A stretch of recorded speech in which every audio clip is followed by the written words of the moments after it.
Hey y'all, so I know I don't usually do this. I have a couple of tarot decks that I pull, mostly just for me.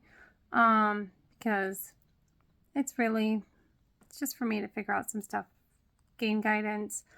I've never felt really called to or pulled from that collective energy, but I pulled something interesting um today, and I know it's not my energy. I just feel it. It's not mine. And I want to see if I can't show it to you really quickly because there's a lot here with it and it's really involved. And of course, my cat keeps putting his paws on specific cards. So I'm going to see if I can't get them out here. All right, hold on one second. So here are the cards. I was shuffling and the star and the moon had come out, which was interesting. So I pulled on that energy. And as you see, there's a whole lot going on here.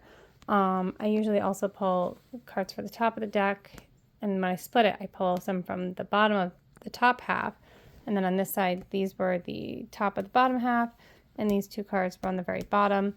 And because of how complex and how much was here, I did go ahead to my oracle deck, and I pulled 3 cards, and the cards that came out were Visit, Confused, and Call, which is really interesting. So there's a lot here, and what I'm getting at is in this collective, if this is for you, you'll know it.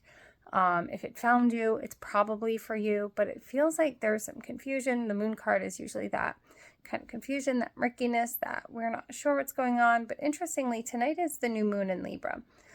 So the star offers some illumination to that, some brightening of that, but not full brightening, not like the sun would be, right? It doesn't fully illuminate. It just kind of says, hey, there's something going on here. Pay attention to me, right? There's something here.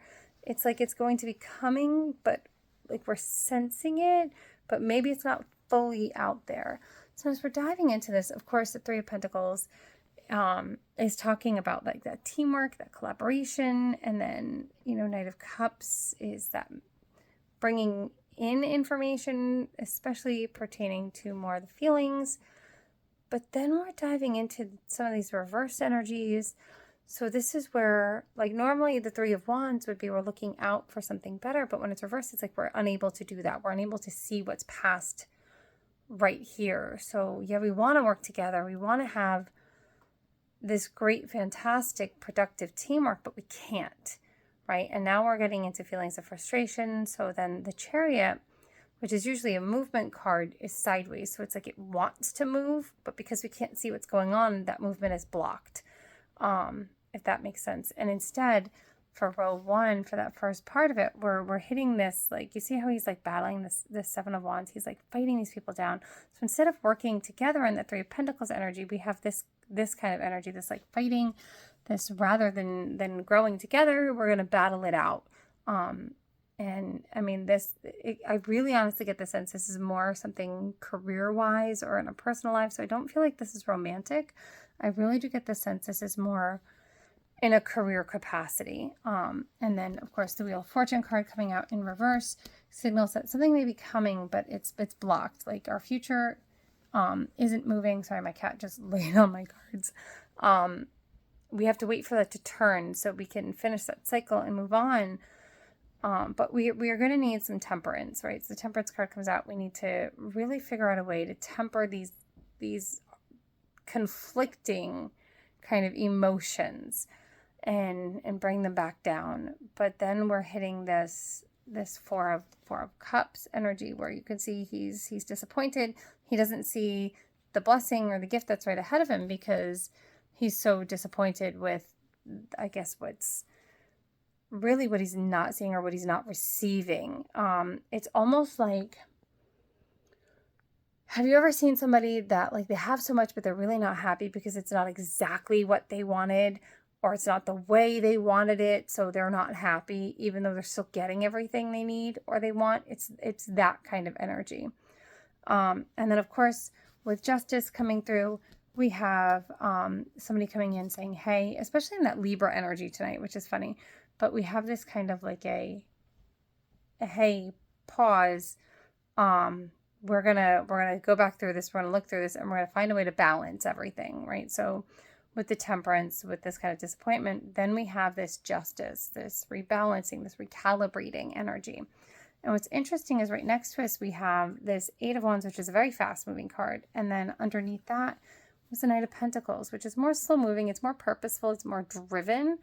But this could be an energy coming in saying, hey, because now we've recalibrated, we can make room for slow, steady movement towards our goals, right? So there's that recalibration and that fast movement. So once it's recalibrated, we'll see that kind of fast movement. But now again, here's the fun part, is your Eight of Pentacles sideways is this hard working card, but maybe we're not working as hard as we want to be, or maybe it's a little bit stalled, like we have that momentum, but we're stuck.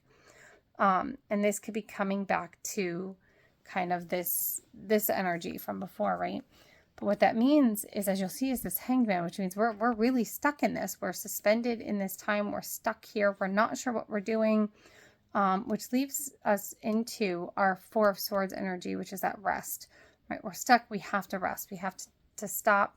Maybe the communication, because swords are communication cards, so maybe the communication hasn't been as effective. So now we have to pull back a little bit, rest a little bit on that, right? Leading us again to some more Four energy into this Four of Pentacles cards. You see he's kind of standing on it. He's holding it. He's got it above his head.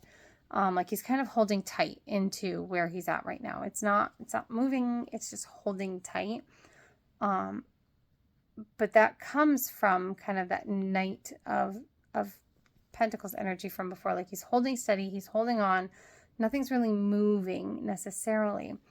And what's interesting is we do get this Three of Cups energy, which is more like celebration, friends. So maybe this is talking like, hey, all of this is going on, but go rely on your friends. Go hang out with your friends. Take some time away from this energy that's going on, this kind of conflicting, confusing energy. And regroup yourself with friends. Like maybe this is telling us to go have like a team bonding moment with some coworkers. Just get to know them socially outside of work, to build bridges, to, instead of fighting with each other, instead of the infighting and that boundaries being blocked and not working with one another, failing to see what's beyond, right? That Three of Wands in reverse. Instead of being unable to communicate and pass those, let's get together, let's have some fun, let's break down those walls and start building bridges with one another. Now, diving into some of the supplemental pulls, which is what this is, we have on the top of the deck was the Ace of Pentacles and the High Priestess. So again, kind of new ideas coming through, but you have to be open to it, right? So the High Priestess is very much like in that higher self, that higher space of saying, hey, here's some great ideas we can come up with. How do we manage that, right? How do we do that? And now here's the interesting thing is the bottom of that top half is disappointment and walking away. So maybe you're not going to have the total outcome, or someone's not having the outcome that they want. And they're going to walk away from the situation or walk away from the conversation because maybe it's not leading where we want it to lead. And that might be the best thing for you, is just to kind of separate from that situation. And here's the best part is when you separate, the Death card is rebirth, right? You can come back and reborn, to get new eyes on that. And instead of fighting, like, look, we have the Nine of Wands here. It's interesting. You can see like he's got this bandage on his head and he's just kind of standing there looking out at everything else growing. Almost like a, hey, like, it was a long, hard battle. This was awful. This sucked. I'm not happy with it, but I'm here and we're doing the best we can, right? And we can see that from the Three of Swords, the Eight of Cups, and the Death card. That rebirth is this, I'm here for better or worse. This was brutal, but I'm here, right? And then wrapping it up on that with the, of course, the Seven of Swords, where he's carrying all of that load. You see how he's carrying most of that. But what's great is if you do that work, you can actually, it's telling us we can end up with a Ten of Pentacles, this very positive outcome, which is kind of interesting on that. But that's on the bottom of the deck. So that's that shadow hidden side that we have to be willing to let go of some of these things that aren't working for us. We might have to be willing to say, hey, I can carry some of this burden for someone else if it gets us to this outcome, right? That Ten of Pentacles energy. So when we're looking at the Oracle piece, this is more that sun or the star, the moon, and then that Wheel of Fortune piece, right? So the confusion. This is that moon energy, very much so, right? So it's, again, just reiterating, it's lost, you're feeling invisible, someone's avoiding something or running away from the problem, right? And I know we see that sometimes at work, people will run away from the problem. Thing is that sometimes you'll get a visit from something or someone, or an unexpected email or unexpected communication from someone saying, hey, we need to focus on this, right? And then that allows us to open up that conversation, right? To build the conversation, to unblock and hear not only their voice, but hear your own voice and listen to what's going on around us, okay? So, like I said, if you're seeing this, it's probably for you. If it resonated with you, fantastic. Use your discernment on this, right? So take what resonates, leave what doesn't, and just hit the follow button, right? So as I start getting more transmissions from spirit, from the higher powers that be, I'll probably be doing some more of these, because this one was interesting and it was definitely unexpected for me. So yeah. All right. Stay safe. And just remember to use your peace and love when approaching situations, even at work. All right. Okay. Love you guys.